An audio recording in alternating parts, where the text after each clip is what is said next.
Hola, ¿cómo están? Me da gusto compartir una cápsula más, una enseñanza corta del estudio de la palabra. Estamos concluyendo, de verdad doy gracias a Dios, estamos casi concluyendo lo que es esta pequeña serie que la nombramos una iglesia alerta, ¿sí? Una iglesia que esté a la expectativa, que esté no perezosa, sino despierta, ¿no? Atenta a la venida de su Señor, estar atenta a lo que sucede a su alrededor, estar atenta para que los falsos no arrastren, ¿no? A la vida de la iglesia. Entonces estamos concluyéndola, estamos en la última parte del capítulo número 3 de esta segunda carta de Pedro, ¿sí? Estamos ya en la parte final y bueno, la enseñanza del día de hoy lleva el título de creyentes preparados. Muchas veces la vida del cristiano, la vida del creyente se pregunta cómo debo de comportarme, cómo tiene que ser mi vida, cómo tiene que ser mi comportamiento. La mayoría de las personas en la parte normal, en la parte natural, han sido enseñados bajo principios, han sido educados bajo principios morales correctos. También sabemos que muchos no han sido enseñados en esos principios, pero en el transcurso de su vida los han aprendido. Pero el hecho de que ahora haya una nueva vida en Cristo, el hecho de que ahora la persona haya decidido rendir su vida a Cristo y caminar conforme a los principios de Cristo, eso quiere decir que su vida ahora en la vida del creyente, del cristiano, tiene que ser diferente. No se pueden dejar atrás los principios enseñados, los principios que nuestros padres nos inculcaron, no los podemos dejar atrás, sino lo que a veces hay que hacer es corregir algunos, porque algunos no han sido enseñados correctamente, o complementar, ¿no? También algunos de esos principios. Pero ahora el creyente debe mostrar una vida diferente, una vida cristiana diferente, tiene que mostrar nuevas cualidades. Cuando hablamos, o hemos estado hablando acerca del futuro que le espera al creyente en esos nuevos cielos, en esa tierra nueva, nos lleva a la parte de entender que en esos cielos nuevos, en esa tierra nueva, tiene que morar la rectitud, tiene que morar la justicia. Entonces esas cualidades en las cuales ahora se van a complementar o van a ser parte de la vida del cristiano, esas cualidades tienen que ver con esa rectitud. Cuando hablamos de una cualidad, estamos hablando algún rasgo, algo peculiar, algo esencial en la vida de la persona, que contribuye, ¿sí?, a que junto con otros componentes sea esa persona lo que es o cómo es. También cuando hablamos de cualidades, hablamos de esas características que se consideran buenas o positivas. Entonces el hecho de hablar de nuevas cualidades en la vida del creyente, estamos hablando de una nueva vida con los principios que a lo mejor fueron enseñados a nuestra vida anteriormente, buenos principios, pero ahora complementado con esas nuevas cualidades. Mira, la vida cristiana es algo que se debe notar, es algo que no debe pasar desapercibido, ¿sí? La vida del cristiano, la vida del creyente no es igual que la vida del mundo en cuanto a qué comportamiento, acciones, respuestas. El llamado de esta carta de Pedro en estos últimos versículos que hemos venido estudiando nos habla de ser diligentes para vivir, ¿sí?, vidas santas. El creyente debe estar a la expectativa de la venida de su Señor, de nuestro Señor Jesucristo. El creyente debe desear el regreso de su Señor. Entonces, ese deseo, esa expectativa, lo tiene que llevar a vivir una vida santa, una vida que agrade a Dios, ¿sí? ¿Por qué? Porque hay ese deseo, porque hay esa ansia de ver a su Señor y estar con Él. ¿Sí? Este mundo, como ya lo hemos visto, sus obras, sus hechos, todo lo que existe va a ser deshecho, va a ser desintegrado. Por eso no podemos fijar, el creyente no puede fijar su esperanza en este mundo, porque este mundo va a desaparecer. Su esperanza tiene que estar puesta en Jesús, en su Señor. No sabemos el día, no sabemos la hora, pero sí estamos seguros de que nuestro Señor Jesucristo regresará, vendrá por su pueblo, vendrá por la iglesia, y eso debe llevar al cristiano a estar listo constantemente. Su actitud es una actitud expectante, que lo tiene que llevar a una diferencia en su conducta, en su comportamiento. Ya lo vimos ahí anteriormente en la segunda carta de Pedro, donde estamos en el capítulo 3, versículo 11, que dice: puesto que todas estas cosas han de ser desechas, ¿cómo no debéis vosotros andar en santa y piadosa manera de vivir? Entonces, hay 4 puntos importantes en relación a esta exhortación, de estar a la expectativa, de estar preparados. Estos puntos son llevar una vida santa, vivir una vida santa, entender la parte de la paciencia de Dios que está esperando, ¿sí?, que la gente se arrepienta para que no se pierda.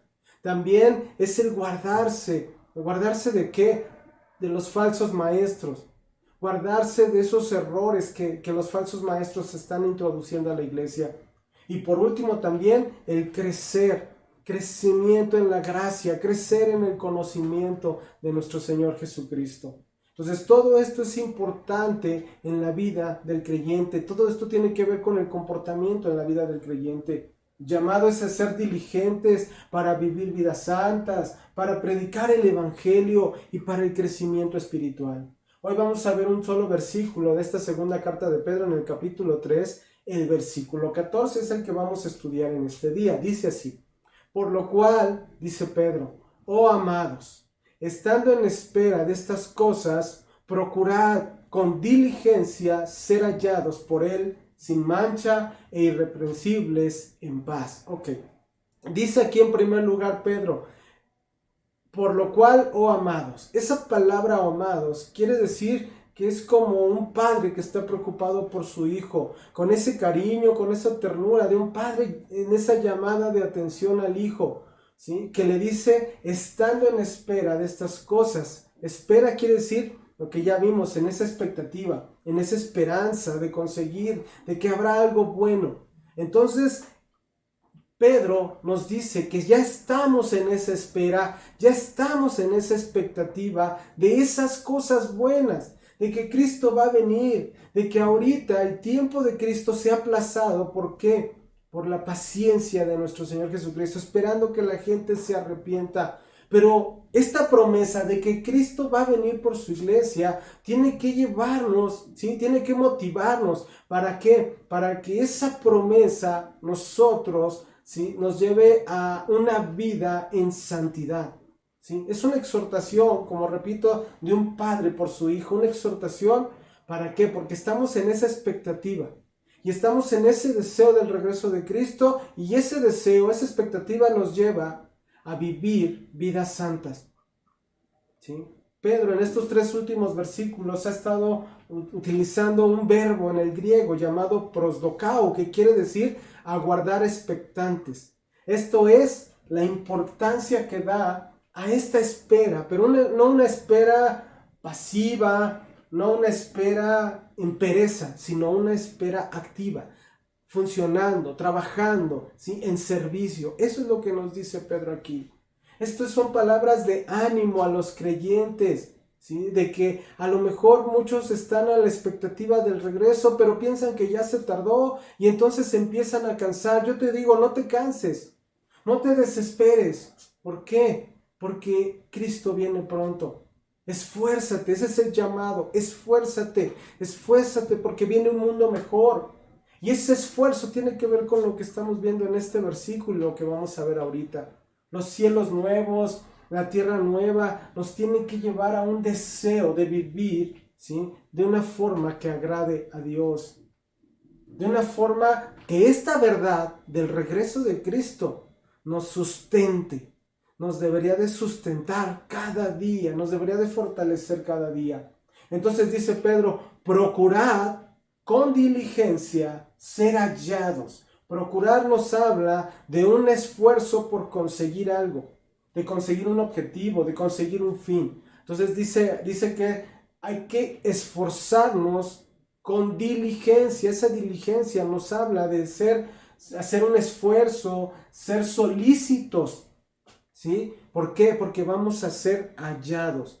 El énfasis que nos está haciendo aquí Pedro es sobre esa urgencia, la urgencia en la vida del creyente de vivir ¿sí? Esa vida piadosa, la gran responsabilidad que tenemos como creyentes, ¿sí? De vivir vidas piadosas. Una vida piadosa es una vida que se traduce en misericordia, en compasión. Tenemos un ejemplo en la palabra, no lo vamos a estudiar, a leer, pero lo vemos en el buen samaritano. Un hombre que al ver a una persona que estaba herida, ¿sí? Buscó ayudarlo. No siguió de largo, sino buscó ayudarlo. Esa es una persona piadosa. Si Dios ha escogido a los piadosos, dice el Salmo capítulo 4, versículo 3. Sabed pues que Jehová ha escogido al piadoso para sí. Jehová oirá cuando yo a él clamare. Piadoso quiere decir una persona misericordiosa, una persona amable, una persona santa, una persona que demuestra buenas obras, que practica esas buenas obras, ¿sí? Eso es una persona piadosa. El hombre piadoso no solamente lo practica, ¿sí? Practica esa piedad, sino que se indigna con la injusticia. Entonces, ese es el llamado que nos hace aquí Pedro, ¿sí? A que estemos preparados, que nos esforcemos con esa diligencia para ser hallados. Hallados quiere decir que seamos encontrados. Que cuando venga nuestro Señor, ¿cómo nos va a encontrar? ¿Cómo nos va a ver? ¿Cuándo va a ser ese momento? ¿En qué momento? No lo sabemos, solo sabemos que es el día del Señor, como ya lo vimos anteriormente. Ese día del Señor, cuando el Señor venga por su iglesia, somos nosotros esos mayordomos responsables de los bienes de nuestro amo, y nuestro amo es Dios. Por eso el mayordomo tiene que estar listo para el regreso de su amo. Marcos capítulo 13, versículo 33 al 37. Dice Marcos 13, versículo 33 al 37. Dice, mirad, velad y orad, porque no sabéis cuándo para que cuando venga de repente no os halle durmiendo. Y lo que a vosotros somos. Cuando hablamos de esa mayordomía, estamos hablando de una persona que tiene Lucas. A veces esa mayordomía se traduce como un administrador. Entonces, una mayordomía entre los creyentes se utiliza para referirse a una buena administración de los bienes materiales, de los tiempos y de los dones recibidos por Dios. Entonces, aquí el llamado en esa mayordomía se refiere a la administración de los dones de Dios, especialmente en la predicación del Evangelio. Entonces el llamado es procurar con diligencia ser hallados, ¿sí? Por Él, por el amo, por el Señor, sin mancha, irreprensibles y en paz. Son tres facetas en la vida santa, son tres facetas en la vida del creyente. Sin mancha se refiere sin defecto, se refiere sin contaminación. La metáfora sin mancha, ¿sí? Nos habla de la parte moral en la vida del creyente. Una vida no censurable, una vida irreprochable, una vida sin contaminación. Eso es sin mancha, ¿sí? Lo podemos ver, por ejemplo, en Santiago, que nos menciona ese mismo término. Santiago capítulo 1, versículo 27, que dice así: la religión pura y sin mácula delante de Dios el Padre es esta: visitar a los huérfanos y a las viudas en sus tribulaciones y guardarse sin mancha del mundo, sin contaminarse de las cosas del mundo. En este caso, de acuerdo al contexto de Pedro, es no contaminarse de los falsos maestros, de los que engañan, de los que desvían a las personas. ¿Cuál es la característica de un falso maestro? Lo vimos ya anteriormente en esta segunda carta de Pedro, en el capítulo 2, versículo 13, que dice así: recibiendo el galardón de su injusticia, ya que tienen por delicia el gozar de deleites cada día. Estos son, los falsos, inmundicias y manchas, quienes aún mientras comen con vosotros, se recrean en sus errores. Entonces, el llamado de Pedro es, ¿sí?, que seamos hallados sin mancha, sin contaminación, sin haberlos contaminado con el mundo, con los falsos.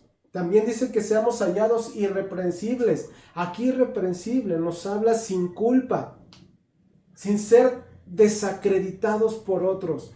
No tener faltas, eso es lo que nos dice aquí la palabra, que el creyente debe de caminar buscando no encontrar, que no le hallen con faltas, ¿sí? Este ejemplo, lo que nos habla aquí Pedro, sin mancha, irreprensibles, eran las características que se exigían de los corderos en el Antiguo Testamento que se iban a sacrificar bajo la ley. Entonces, estos tenían que ser sin mancha, irreprensibles, sin defecto. Lo contrario, ya lo vimos, son los falsos maestros que son encontrados, ¿sí?, con mancha y en sus inmundicias. Entonces, aquí cabe señalar que cuando nos habla aquí la palabra de sin mancha e irreprensibles, son frases utilizadas refiriéndose a nuestro Señor Jesucristo. Dice ahí en la primera carta de Pedro, capítulo 1, versículo 19, sino con la sangre preciosa de Cristo, como de un cordero sin mancha y sin contaminación. Nos refieren a la parte de lo que no era nuestro Señor Jesucristo, lo que vino a ser nuestro Señor Jesucristo, cómo fue Él en su caminar, sin mancha, irreprensible.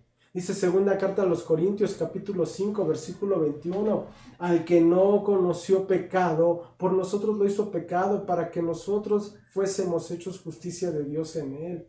O también lo dice Hebreos, capítulo 7, versículo 26 y 27. Porque tal sumo sacerdote nos convenía, santo, inocente, sin mancha, apartado de los pecadores y hecho más sublime que los cielos, que no tiene necesidad cada día, como aquellos sumos sacerdotes, de ofrecer primero sacrificios por su propio pecado y luego por los del pueblo, porque esto lo hizo una vez para siempre, ofreciéndose a sí mismo.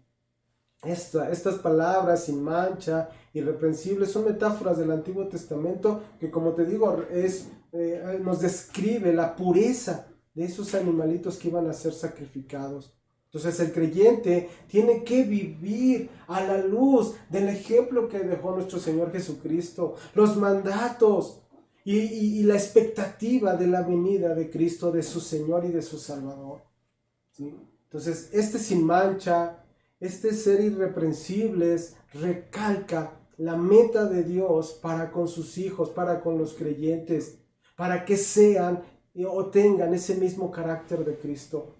El mismo también el apóstol Juan nos da esa misma idea en el caminar de la vida del creyente. Primera carta de Juan, capítulo 3, versículo 3, que dice así: y todo aquel que tiene esta esperanza en él, el regreso de su Señor, la venida de Cristo, se purifica a sí mismo, así como él es puro.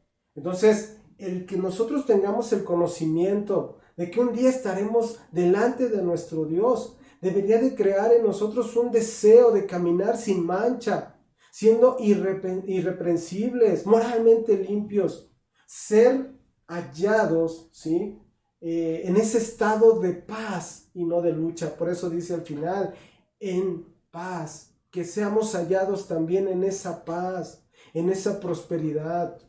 Y esa paz solamente es posible si respondemos, ¿sí?, al Evangelio. Si hemos entendido ese mensaje del Evangelio y vivimos de acuerdo a ese mensaje del Evangelio. Los falsos maestros, los que siguen a esos falsos, van a fracasar. ¿Por qué? Porque parte, ¿sí?, de esa vida cristiana son estos requisitos. Y como ellos no pueden cumplir estos requisitos, ellos no tienen esa paz. Hablar de esa paz habla de que estemos bien con Dios, de vivir en esa armonía con Dios y con los hermanos. Lo dice segunda carta a los Corintios en el capítulo 13, versículo 11, que dice: por lo demás, hermanos, tened gozo, perfeccionaos, consolaos, sed de un mismo sentir y vivid en paz, y el Dios de paz y de amor estará con vosotros. Entonces vemos la importancia de que el carácter del creyente, la vida cristiana, esté llena, ¿sí?, esté marcada por una vida sin mancha, irreprensibles y en paz. Si estamos en esa paz, cuando estemos delante de nuestro Dios, no habrá acusaciones, no nos vamos a alejar de lados. Vamos a presentarnos delante de ese tribunal, el tribunal de nuestro Señor Jesucristo, para dar cuenta de nuestro servicio a Él. Lo dice la carta a los Romanos en el capítulo 14, versículos 10 al 12. Romanos 14, versículos 10 al 12, que dice: pero tú, ¿por qué juzgas a tu hermano?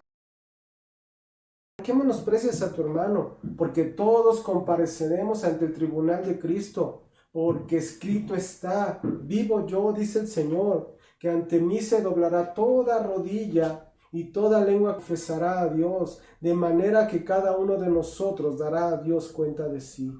Entonces es mejor que estemos en paz con Dios y no que haya esa lucha con Él. Debemos ser diligentes esperando ese regreso de nuestro Señor Jesucristo, vivir vidas santas, vidas piadosas, y entonces no nos alejaremos cuando venga Él avergonzados, sino estaremos delante de Él sin mancha, irreprensibles. Debemos ocuparnos de seguir el mismo ejemplo de nuestro Señor Jesucristo. Aquí cabe una pregunta: ¿cómo puedo alcanzar esas cualidades en mi vida? Bueno, tú mismo no puedes fabricarlas. Tú mismo, por mucho que te esfuerces, no vas a tener toda la autoridad, toda la fuerza para que haya esos cambios en tu vida. Entonces te preguntas: ¿cómo puedes caminar sin mancha e irreprensible? Bueno, reconociendo, ¿sí?, que la única forma de vivir esa vida cristiana es solamente del creyente. ¿Y cómo puedes ser creyente si tú aún no lo eres? Rindiendo tu vida, ¿sí?, a Cristo, recibiendo a Cristo como tu Señor y Salvador, arrepintiéndote de tus pecados, ¿sí?, reconociendo que ahora tu vida, lo que resta de tu vida, lo vivas de acuerdo a los principios, de acuerdo a los mandatos, con esa responsabilidad de ser un discípulo de Cristo. Esa es la forma en que tú puedes empezar a caminar sin mancha, irreprensible y en paz. Y en segundo lugar, reconocer la palabra, la Biblia, como la fuente, esa fuente donde está la información de cómo debemos de vivir una vida agradable a Dios. Esa Biblia, esa palabra, tenemos que amarla, tenemos que leerla, estudiarla, ¿sí?, creerla, ¿sí? Eso es lo que tenemos que hacer, porque ahí vamos a encontrar, ¿sí?, no un secreto, sino la revelación de la verdad, Jesucristo nuestro Señor. En esa palabra vamos a encontrar lo que nos habla acerca de la suficiencia del sacrificio de nuestro Señor Jesucristo, su presencia, el ministerio del Espíritu Santo en nosotros, cómo nuestro Señor Jesucristo, cómo el Espíritu Santo interceden por nosotros en nuestras debilidades, en nuestras flaquezas, cómo tenemos en Cristo ese abogado delante del Padre. Entonces, es importante que entendamos, ¿sí?, lo que Pedro nos está enseñando aquí, lo que la palabra de Dios nos está hablando. Tenemos que obedecer esta palabra. La obediencia es clave, importante, ¿sí?, de caminar sin mancha, irreprensibles y en paz. En el nuevo mundo no va a haber entrada para los malvados. Ese reino eterno de justicia, ese reino eterno de paz, solamente para los creyentes. La exhortación es clara para los creyentes: prepararse diligentemente. ¿Por qué? Porque un día su Señor vendrá por su iglesia. Ese es el llamado de este día. Hoy terminamos este versículo, ¿sí?, versículo 14 de esta segunda carta de Pedro. Estamos en estos últimos versículos hablando acerca de ese regreso de Cristo y la responsabilidad que tiene el creyente de estar preparado. Por eso la enseñanza de este día llevó el título Creyentes Preparados, parte 1. Me dio gusto estar con ustedes. Gracias por la oportunidad que me dan de poder compartir, de que podamos estudiar la palabra, y pues vamos a seguir adelante, ¿sí? Me dio gusto, cuídense mucho, que Dios los bendiga. Muchas gracias.